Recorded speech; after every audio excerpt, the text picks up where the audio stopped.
I know. And we both live here. And do you love the weather right now? I do. I'm It's so loving amazing. it. I love the fall. Yes, it feels so good. yeah, You it open really it, it's not too cold, but it's crisp enough to go, I'm awake now. Sweater Yeah. weather. Yeah, sweater weather. Sweater weather. Yes, exactly. Happy, I love that we both know that. Happy Thanksgiving tomorrow. Happy Thanksgiving. I hear it's your favorite holiday. I love it. I love it. When I was a kid, I think I liked Christmas because of all the presents and Santa Claus. But as an adult, Thanksgiving is so wonderful. Yeah. It's like, you know, it's that one day, everybody's all together. It's really about eating a meal and enjoying everybody's company. So I just love it. I know. See, I never really thought about it that way until like recently in life. Yeah. But I'm like, there's not a ton of pressure. No. Yeah. No, no, no. Well, You're I just say eating. that You're because eating. my mom's the one who, or She's not my doing mom, all no, my sister's the one who is doing. My mom and I are not doing the cooking. That's right.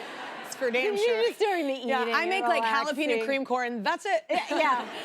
No, my sister's the one who has all those. She's the like cook out of all of us. So, are you the cook? Are you? No, my husband is a cook. I make cornbread. That's my thing. Corn is my thing at this that's holiday. like corn, Yes. jalapeno corn, Yes. cornbread. Right up, I do that. I Yeah. decorate, but my husband really does the cooking and the turkey. Wonderful Like that. partnership Yes. there. Isn't going on. it? Yeah. It works for me. Yeah, that's the only kind of relationship I'm looking for. If someone can cook. That's right. Like, I'm in. Speaking of family, though, you went to Alaska with your sister. I did. I had family that lived there for a minute, and so I got to really go around with the locals. That's such a cool place. Where in Alaska is your family? In Anchorage, they were. Anchorage. Yeah, Okay, yeah. We were in Juneau. So I lived in Juneau when I was a kid for a year. When I was in the 5th grade, my sister was in the 4th grade. My brother was in kindergarten, I think, and we hadn't been back in years and years and years. Yeah. And we just decided to take a trip there this summer, and it's to Juneau, and it's amazing. It's beautiful summertime. Beautiful. Yeah. But the city itself, or Juneau, is so lovely. It's really small. It's changed a lot, but the geography is still the same. And when we were there, it was kind of amazing. We left our hotel, we started walking around, and my sister was like, I don't know why, but I feel like my feet know where they're going. Let's just go this way. We kind of went up the street and down these stairs and around the corner and found ourselves in front of the place where we had like a summer camp. Yeah. Like the building, like we just remembered like in our bodies that it was there. Wow. Yeah, the muscle memory it of it, was yeah. really wonderful, yeah. It's cool, like when you I grew up in a small town, not that remote. Yeah, but it is a small town, and it is cool. Like, I feel like my kids will never, unfortunately, experience the freedom that I had, or that maybe you had. And that's what we had Because it was like be home by sundown. Exactly. And especially in a small town in Alaska like That's that, right. like, you We really just probably go had freedom. Out, we could go. I could take the bus to the movies by myself at like 10, 11. Yeah. We went shopping by ourselves. I'd go to the record store and buy something. You just wander What a around. great place It to was be a really- parent. Yeah, yeah. I like you don't have to like be the Yeah. Uber driver for all of that. That's amazing. right. That's what I heard from that. Yeah. So wait, you brought some photos from the trip. So I Oh wanna yeah, show yeah. them. Let's take a look. Okay, let's see what they are. Okay. So Oh, this- that was my library. It is now the Juneau City Museum, but that was the library that I went to. Like, my And gosh, you're an every avid reader. week. So Yep. is this where it started? Like this kind of. Yeah, I mean, I started reading when I was really little, but we talked about Little Women before. This was the summer that I read Little Women, and I remember that my teacher would have my 5th grade teacher, Mr. Jennis, would read aloud to us for a period, and he was reading A Wrinkle in Time, which is such a beautiful book. you know? Yeah. And we could make things. I made a scarf while he was reading. It's I still have the scarf. It's awful. What's awful? I love that you still have it. That's awesome. I still have it. Okay, let's see another one. What's that? This Oh my God, look at the seals, right? Like, but here's the sad thing. It's like, what do you see when you see this photo? This is what I saw. I saw that one seal going, no room for me. Well, that's exactly what happened. I took all this video of this one guy kind of jumping up and jumping up and jumping up, and they kept kind of knocking him back. And there are lots of places for them to sleep, but they all like to sleep on this buoy. It's sort of weird. Yeah. Well, it has music involved. There goes a bell. It's nice. It lulls them to sleep. Okay, next photo. Oh, that's I think that's Mendenhall Glacier back I was gonna say that's a there, glacier, but that's obviously. mostly my face.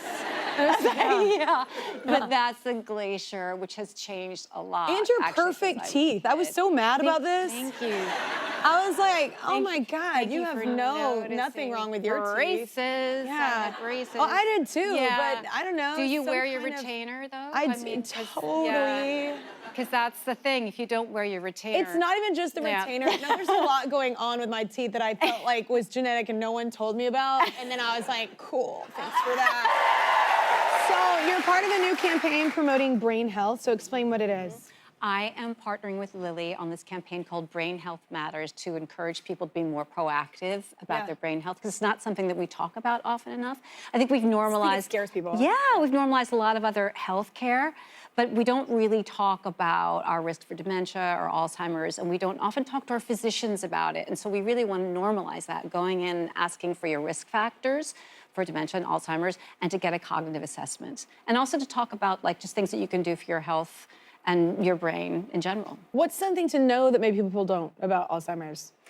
Well, that it is a disease, you know? So if you do have a family history and you do have risk factors, that's something that you should bring up. You should be proactive about it, you know? So, and I think it should be part of a regular checkup after a certain age. I mean, we get colonoscopies, we get mammograms, we have to get our blood pressure taken every time we turn around. So why not talk about our brain health as well? Yeah. You shouldn't wait for something to feel wrong or something to feel off. Just like, you know, go in and talk about it and encourage your family members Be proactive. to do the same. Yeah.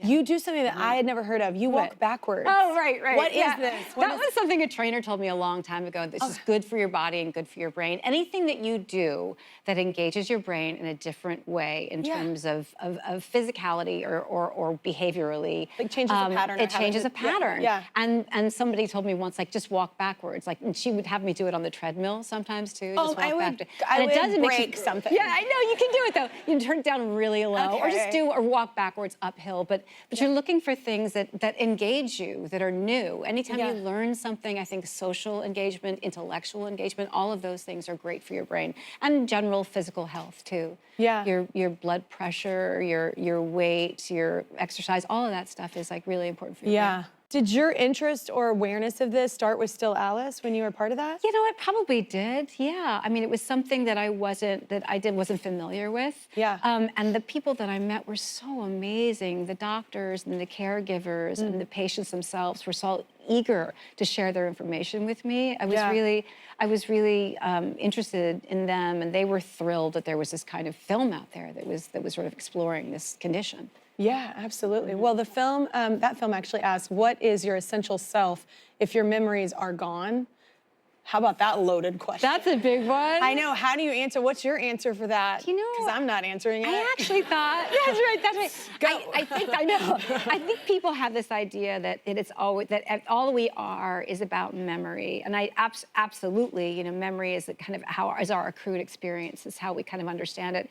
But I also think that one of the things that I noticed with a lot of the people, a lot of the patients, was that their behavior determined a lot of who they were. That I thought was fascinating. Like things they found interesting, things they did, or just how they used their behaved, time? how they interacted with someone. You know, I mean, I always think like that's like the essence of a person is always there. You know, which is an important thing to remember. Yeah. Oh, that's beautiful. So, that's what I was gonna say. Yeah. You can have it. We're totally you the can same have wavelength. it. Yeah. You also keep your brain active with something that I love, home design. I love it. It makes me. I love nesting so much. Yeah. What got you into it? Where do you? It think was that my started? mother. My mother really was interested in decorating and in aesthetics, would bring us to historic homes all the time. And she was always saying, look at that, isn't that beautiful? And look at this. And she was refinishing tables, and she would paint things. She slip covered things. She did all this kind of stuff constantly. And she did it because she was interested in how things looked and how it felt in that environment. And so you just sort of realize that you've kind of acquired that interest.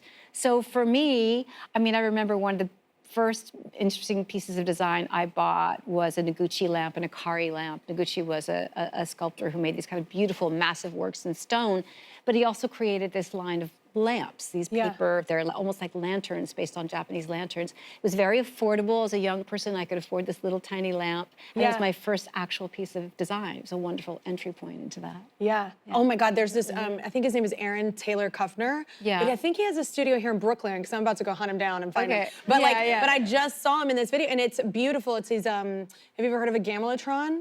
No, what's so that? it's this thing, okay, I'm gonna send a video via people, and I won't stalk you, I swear. But it's like beautiful, it's like a music thing, but it's also this artwork, and you can get it, like it's an installation like in your house, so it's these bells, and it's actually very peaceful, but it's also like the most beautiful, because that's my favorite thing with home design is like paint or art or sculptures or things like that's what I have in my house that I love, and it makes me feel good. And, I love it, and it's like got a story to it. Right. So these like big kind of, they're like these I don't know how to describe it. I'm doing this poorly, sorry. But it's so beautiful, and it's like art in your home, but also like a musical element. He composes things, and it just, I think we don't think about it enough that that's our sanctuary. Like that's why I like home design. It's like where I get my mental health. Yes, like, of course. Wellness. It makes you feel good. Yes, and that kind of order and calm, and even colors you something like. Something that's beautiful, but also like is calming, and something that anyway, meaningful. I was like, since you're into it, you gotta look. I'll give you the info. Yeah, I did it poorly. Whatever. No, I got it. But thank you for coming by.